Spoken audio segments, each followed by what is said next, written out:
Welcome to the Neijiaquan podcast. My name is Isaac Kamens. This is a bi-weekly podcast where my friend Jess O'Brien and I discuss internal martial arts, qigong, and meditation. This week we begin our discussion on Ting the founder of the Cheng style of Bagua. We talk about his training with Neijiaquan, tell some stories of his life in Beijing, and then we discuss the characteristics of his style of Bagua Zhang, and then finally we look at some of his sayings on Bagua from Sun Ludong's book, and then in the Patreon episode we continue our discussion on Tan Shu Fasher, the Buddhist monk. We talk about him becoming a monk and then his later life, and in the final installment we'll discuss the Heart Sutra, the text that he was famous for. After that, we'll get back to discussing the Neijiaquan system in the Patreon episodes. I hope you enjoy the episode. Thanks for listening, and take care of yourself.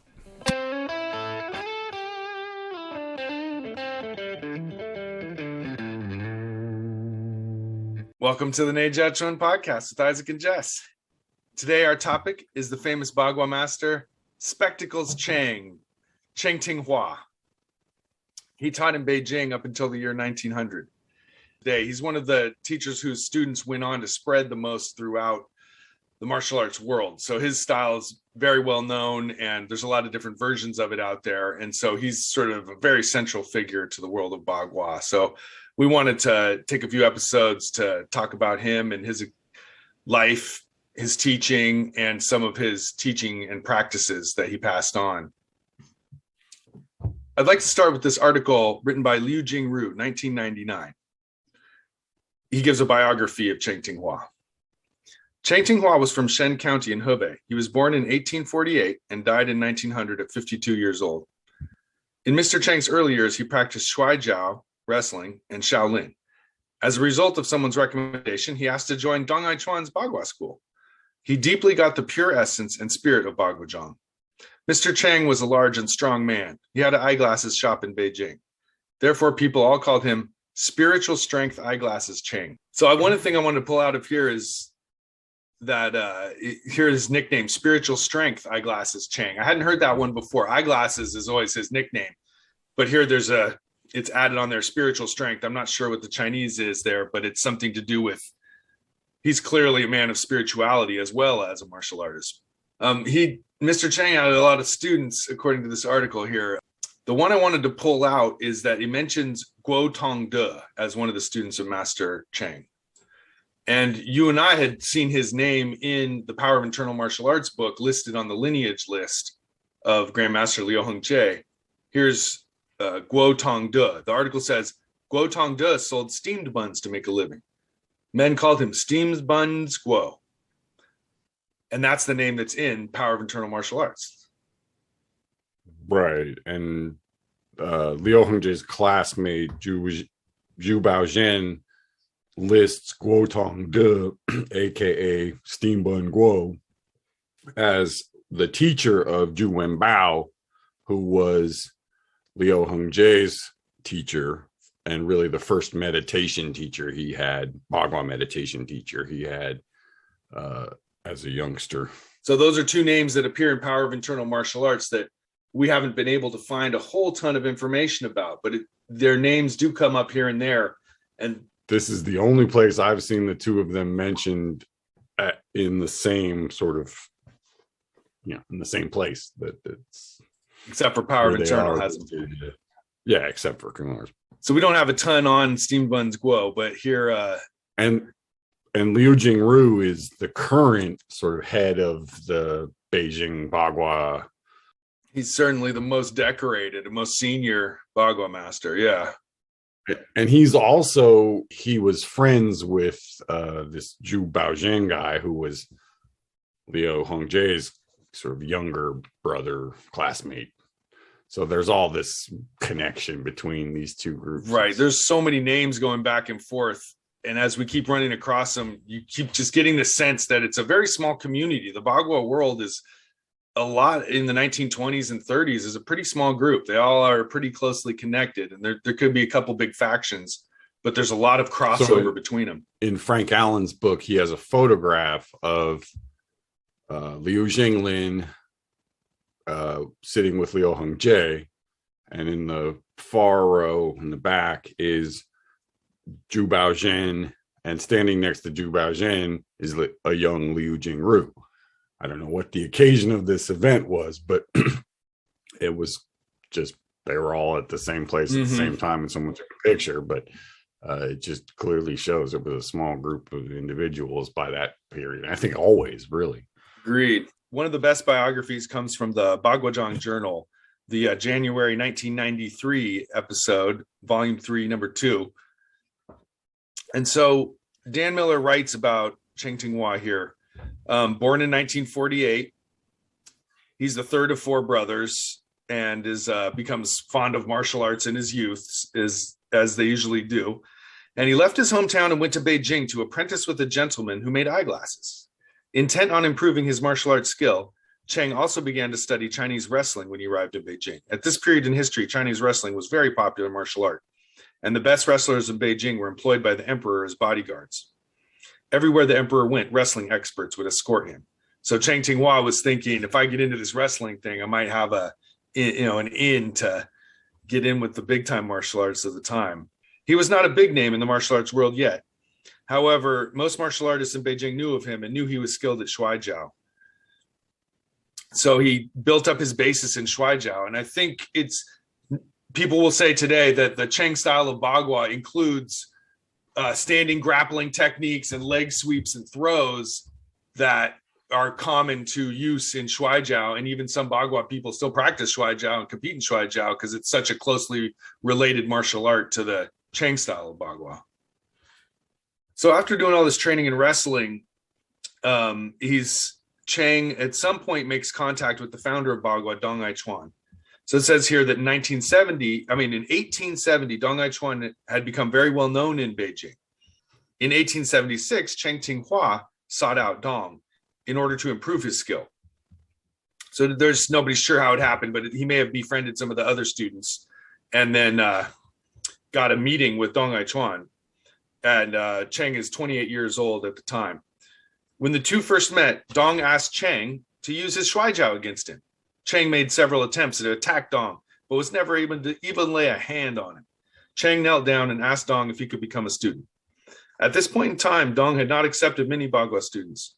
Although Dong had taught many people martial arts in the Prince Su's palace, it is said that he only taught Bagua to 3 people prior to teaching Cheng Tinghua. The large majority of his students in the palace were said to have learned something other than Bagua from Dong. So anyways, he takes him on. He's considered the 4th student of the master. Dong Neijiaquan died in 1882. So according to what we understand, Cheng studied with Dong for 5 or 6 years. He moves on to talk about how Dong Neijiaquan was known to only accept Bagua students who were already skilled in another style of martial art. It is said that after laying a Baguazhang foundation with the circle walking, single palm change, double palm change, and smooth changing palm, Dong would teach the student Bagua based on what the student already knew. Taking this information to be true, we can assume that Dong Neijiaquan would have taught Cheng using Cheng's knowledge base of Shuaijiao. That's all the different Bagua schools are based on what that student showed up with already. And Dong Neijiaquan would give them some basic circle walking stuff, and then they would morph it to fit the system that they already had studied previously. Right. So the Yin Fu stuff has a bit more of a straight line Shaolin type of flavor, where the Cheng Tinghua has more of this Sui Jiao kind of wrestling flavor. And so Cheng must have taken off in the school because according to many accounts of Cheng's life, they report that if a martial artist came to challenge Dong, they would first have to fight Cheng Tinghua. In China, it was not uncommon for a teacher's senior student to accept all the challengers before a challenger would be given the chance to fight the master.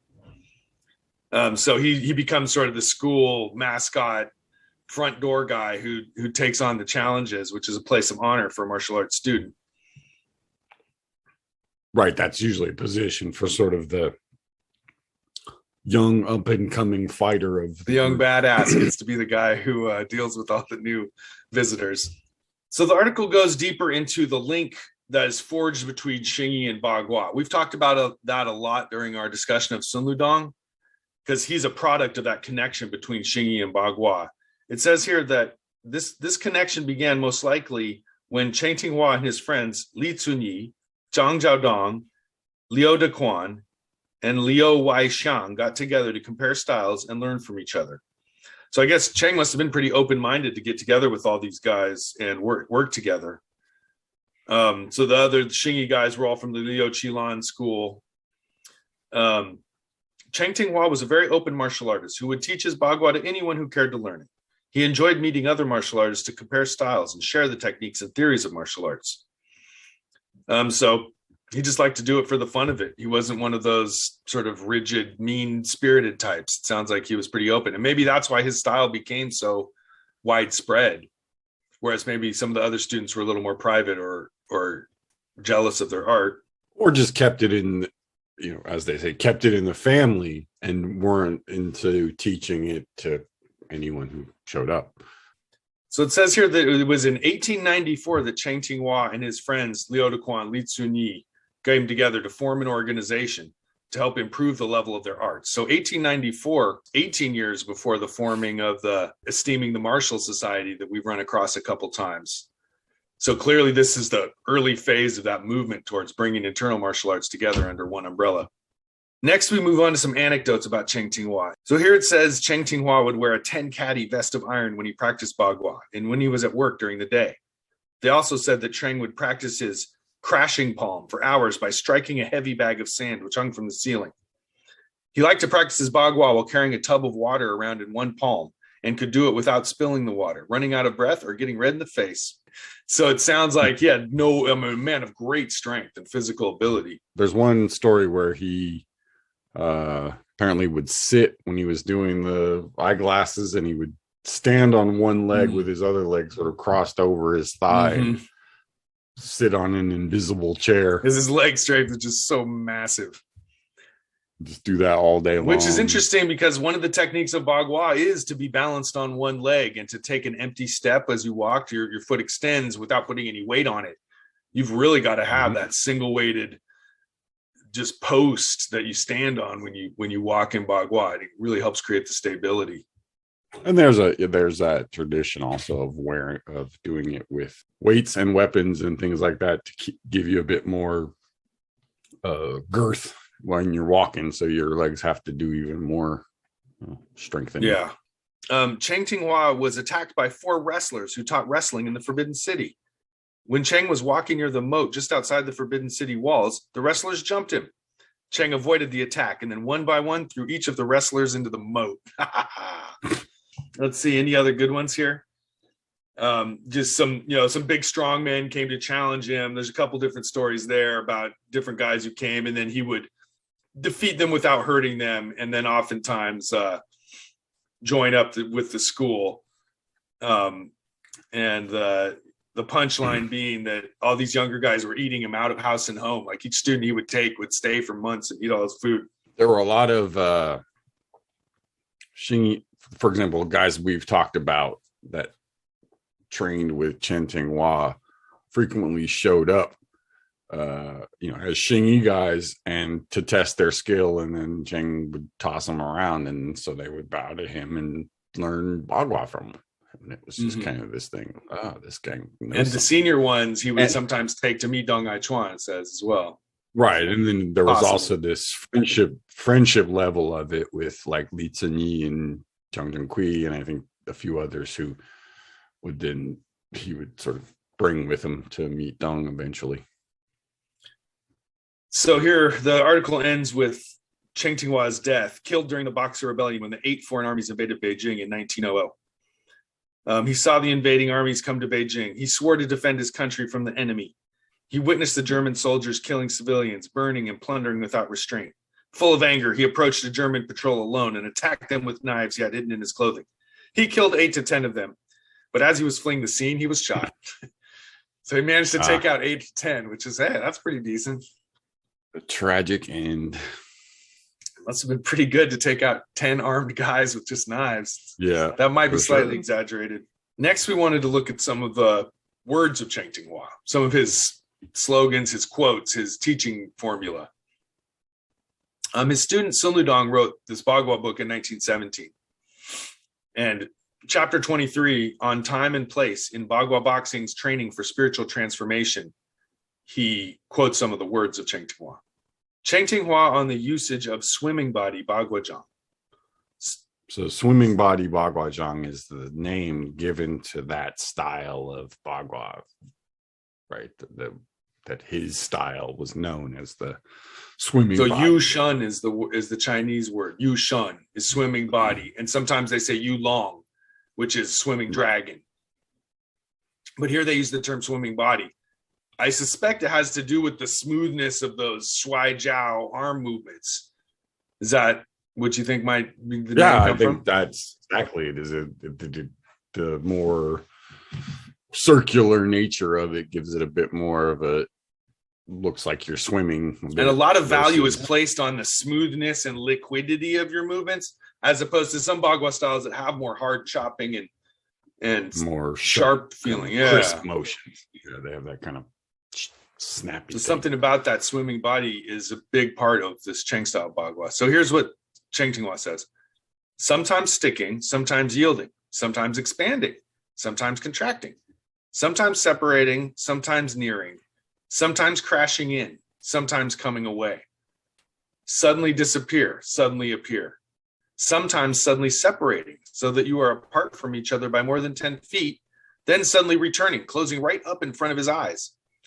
Sometimes use the power of your whole body. Sometimes use one finger. Sometimes two fingers. Sometimes just one joint of one finger. Be suddenly empty, suddenly full, suddenly hard, suddenly soft, with no defined shape, transforming unpredictably. What a quote. So many different opposites that he goes through, but there's this poetry to it as well. So each one of those is this and that and this, right? And if you add those all up, you sort of get to this thing of that there is no specific it is this, right? It's because and that's the nature of change, is that change is always moving from one thing to another. So it's never fixed or permanent in any way. It's always changing, right? Somehow. So if you say it's one thing, and then you also have to say, but it's also its opposite, essentially. So he starts by saying sometimes sticking, and in martial arts, that's basically when you reach out your hand and the other person connects to it, and you don't let them escape. You stay stuck to them. If they withdraw, you follow them. And then he says sometimes yielding. So you don't stick, you fall away from them. Right. Well, it's just saying, you can do the more aggressive thing, which would be stick to the person and sort of control them, or you can yield and let them do what they want and just sort of follow them while they do it. I.e., you have a yang and a yin, right? And this is the nature of everything in Bagua, is that you're playing with this back and forth, right? So where Tai Chi is essentially the yin, Xingyi is the yang.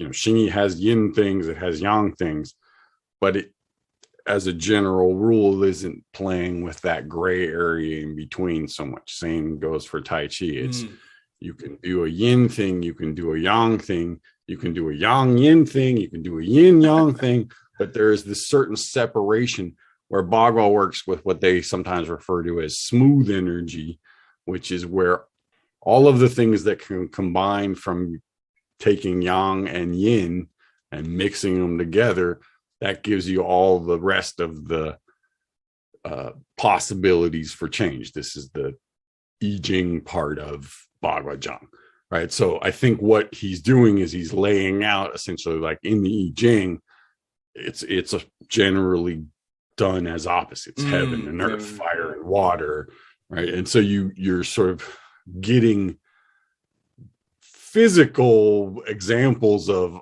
opposites, right? It sort of describes a Bagua form of you're just lunging one way or the other, you're withdrawing, you're expanding. The forms are very fluid in nature. It's the way your body moves within the form. It's the body method, if you will, right? This shrinking and growing, expanding, contracting, undulating, twisting, all these things happening at once. Well, the other internal martial arts use those same skills, right? They all open and close. Yeah, they just don't do it while you're. But the way Bagua does it is in more extreme, wide varieties of change. Like you were saying, the changing is just constant. You might in Xingyi, you might stay forward focused for quite a while. Yeah, I think the difference is because your feet are moving, right? That in Xingyi and Tai Chi, when you do these things, you are fixed and you are doing a yin and or a yang thing. Bagua, it's all happening on the fly. So there's a certain level of never really being able to hunker down into what you're doing. So you're always having to shift and morph and change between one thing and another.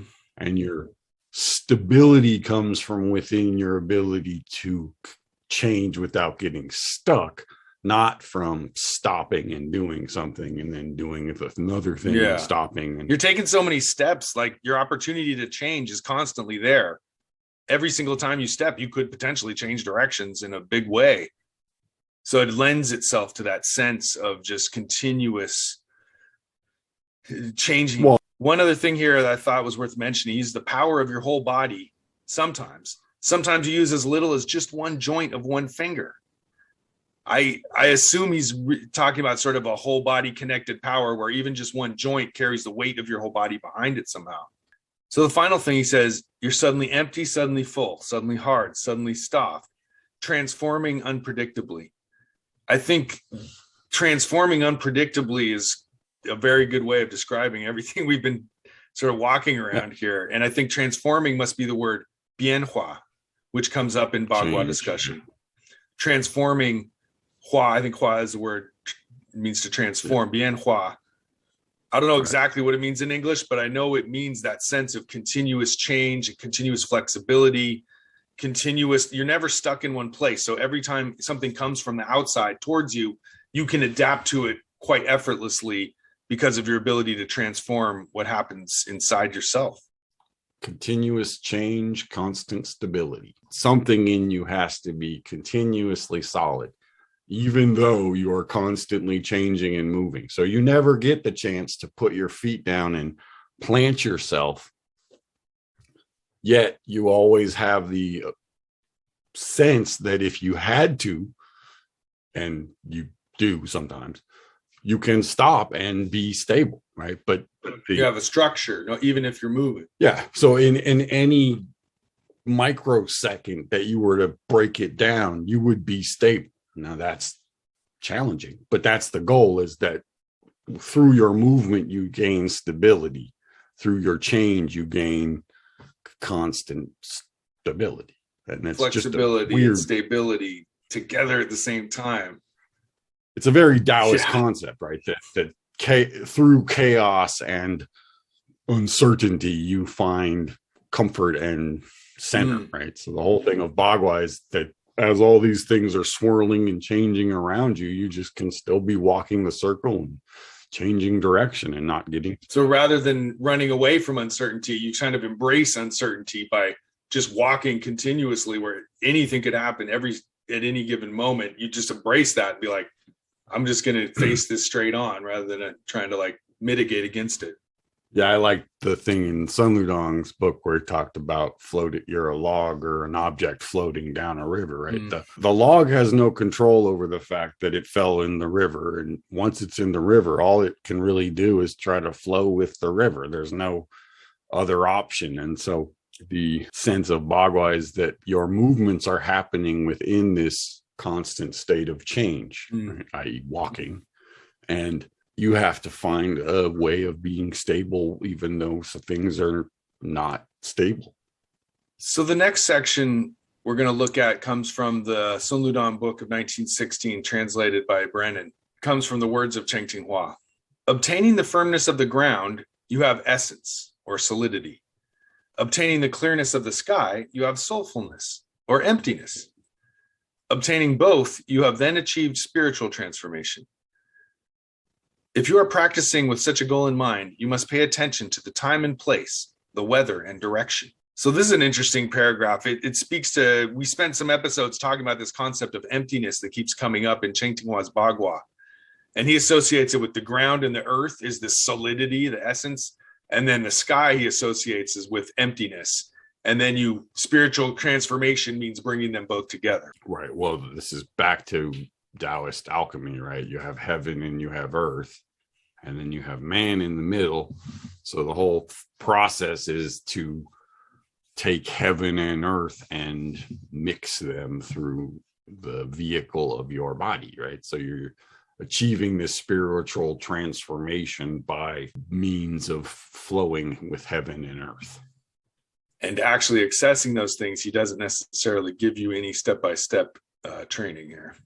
Right, but it ends with saying that the things around you and the way you're practicing definitely affect what's happening. So he's saying this isn't happening in a closed system. The weather and the direction and all these other factors have an influence on what's happening to you. You're not just doing it inside a vacuum. Mm-hmm. And I think each school has their own Neijiaquan, or some don't have any, but some do, you might do grounding exercises to feel that strength of the earth, and you might do arms up to sort of feel the dropping of heaven or whatever. And then some schools get more and more precise with exactly what you're supposed to do. There are a lot of ways you can do this stuff. I mean, one aspect of it is just simply the idea of dropping your body from a high position to a low position. Dropping your physical body closer to the ground and experiencing that heaviness. The dropping, coming up creates a certain expansion and compression in your body. So whether you call it Neijiaquan or not, if you're doing those type of movements, you are getting some of that stuff, right? Some of it's built in. Now, other schools have a more precise program of how to do it that goes into the Bagua Zhang system, but the movements themselves generally are following these principles of Taoist movements, right? Taoist Neijiaquan. And so that connection there, I think, is what he's saying, is that there's just like with Taoist Neijiaquan, there's a connection between what you're doing inside your body and with the elements around you. As for the timing of your practice, when practicing on sunny days, begin with leftward circle walking. When practicing on cloudy days, begin with rightward circle walking. Generally speaking, adjust within each day, though there may be specific circumstances that cause adjustment within each hour. This is the attention to the right time. The best environment to practice in is either a lush mountain forest, a solemn temple, or simply a clean room. This is attention to the right place. So that's more specific than I thought. Like on a sunny day, you start going left. So what? Yeah, I mean, he has your left hand out, I guess. He has a thing about there's a difference between left and right, which I haven't honestly come across anywhere else. So I don't know where that exactly is coming from. But it's just to me, it's just another example of you've got a yin and a yang. And somehow the world around you is affecting you. So on a spiritual level, I don't know about the specifics, but I know that attention and mindfulness of the world around you as you practice is clearly part of the practice. Not getting locked into things too. I think part of that piece of just going in different directions depending on the weather is it changed outside. Why not change the inside? Right. So you're doing it you're doing it the opposite. So if you're mentally clenched up about your practice, you're not going to feel those outside influences. Sure. I mean, that's a given, but this is a way of, even if you don't feel it, right? Maybe you can't feel the difference between the yin and yang inside your body if you start associating one side with light, sunny, happy, all these, right? And the other side with dark and gloomy and all that stuff. You're developing a sense of yin and yang. Maybe not the strongest sense, but you can feel the difference between a sunny day and a shade. Yeah. He breaks it into dark and bright. That's where it all starts. Right. And that ties into some of that old stuff, like in Marnix's thing about shady and sunny, right? Like you've got. That's what he said. The word yin originally means shady side, and Yang originally means sunny side, supposedly. And again, Taoism is sort of lurking on the outskirts of all these discussions, and Cheng Tinghua was clearly into it as well. It would seem. So I think that's it for today's discussion. Let's do it again soon. All right, man. Hey, folks, thanks for listening. Here's a short clip from our Patreon-only episode on Tan Shu Fa Shi. This is from the first part. You can hear both parts of the series on our Patreon right now. There'll be a third part coming out soon on the Heart Sutra.